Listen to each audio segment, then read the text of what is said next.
Hey guys, so it is Father's Day in New Zealand and I believe Australia. I know for most of the world it is June and various other dates. Not one of those ones that has a consistent kind of schedule, but it's Father's Day here in New Zealand. My wife asked me, what do you want Father's Day? I said rugby jersey. So that's arrived. So I'm about to open this. It's a bit of a left field one, not too bad, but I saw it earlier in the year and I thought I wanted one if I got a chance, and here we are. If you follow me on Twitter, you probably already know what is in here because I did tweet about it about a week ago when I ordered it. So yeah, I'll open that in a minute. Thanks to my wife for being so generous as to get me this. I initially started off wanting to get a Bulls Super Rugby jersey from Trade Me, a second-hand one, because it's only like $30. But I had a look for it because I didn't remember that particular year's jersey, and I think it's a training jersey rather than a match jersey. So I was like, nah, I'll be a bit of a jersey snob and get another one. So I had a look through and ended up getting this one, which is a new one and cost a fair bit more than $30. But hey, Father's Day doesn't come that often, so cool bananas. Rugby jersey. So I'll open this one, then I'll have a quick word about the Rugby World Cup, which is not that far away, and a little bit of New Zealand news, which I found a little bit amusing. So, rugby jersey. Let's get this open. Have a look.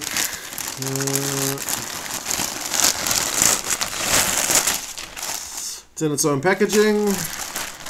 You may have recognized it already. It is a blue one. It's an international team.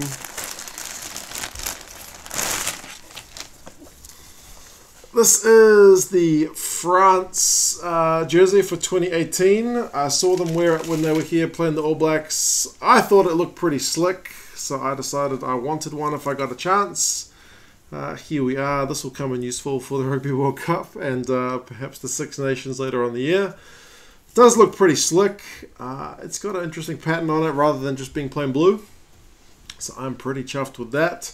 I do need, like, I've had a few people commenting that my hats often don't match the jerseys I'm wearing. I do need to expand my hat collection. As I've said before, it's a bit hard sometimes to buy hats because my head is rather large. I tried on one today and it just wasn't getting anywhere. So I've recently ordered one online. It's a print of one of the teams that I've got a jersey for.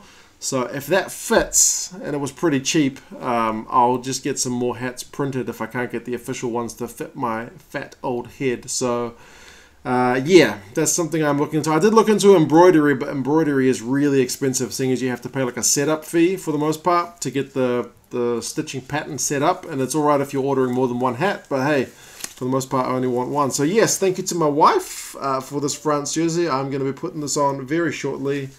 I'm pretty chuffed with that. So yes, that's one thing down. Rugby World Cup 2019, I just thought I'd mention that because did you realise it starts in September next year? It is already September. I think the Rugby World Cup starts on the 20th, so it's not that far, about a year and 20 days away, just under.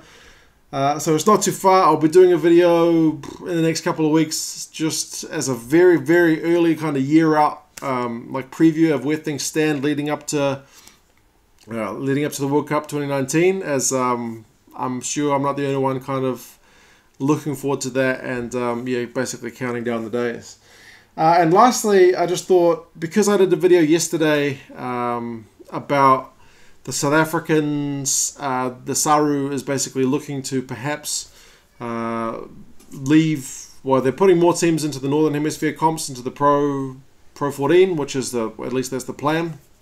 And perhaps it looks like eventually those teams will kind of shift out of Southern Hemisphere rugby and perhaps move north. The NZRU is never one to, I guess, pass up an opportunity to try something new. There was a news report a few days ago that they're looking at asking the government, the New Zealand government, as to whether top New Zealand rugby players can kind of get tax breaks, so be taxed at a lower rate. To try and keep them in New Zealand so they won't take big money off us. So they can still get paid the same, But if they are able to pay less tax, then perhaps they're more likely to stay in New Zealand. Like you see that sometimes with American sports, like teams in places like I think Texas has particularly kind of low taxes, whereas like New York's got pretty high taxes. So sometimes if two teams are kind of competing for one player, they'll choose Texas because they get more take-home money at the end of the day. That's what the New Zealand Rugby Union is trying to get across the line with the New Zealand government.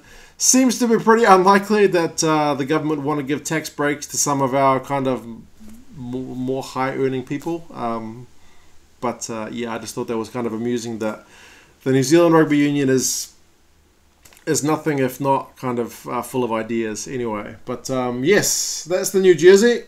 I'll try that on shortly. But yeah, happy Father's Day to all you Kiwis and Aussies for Sunday. I know this is Monday, but happy Father's Day to you guys. If you guys had it back in June, belated happy Father's Day to you guys. And look forward to Rugby World Cup. As I said, I'll be doing a video on that soon. And New Zealand Rugby Union are amusing. Anyway, guys, I'll talk to you again soon. See you later.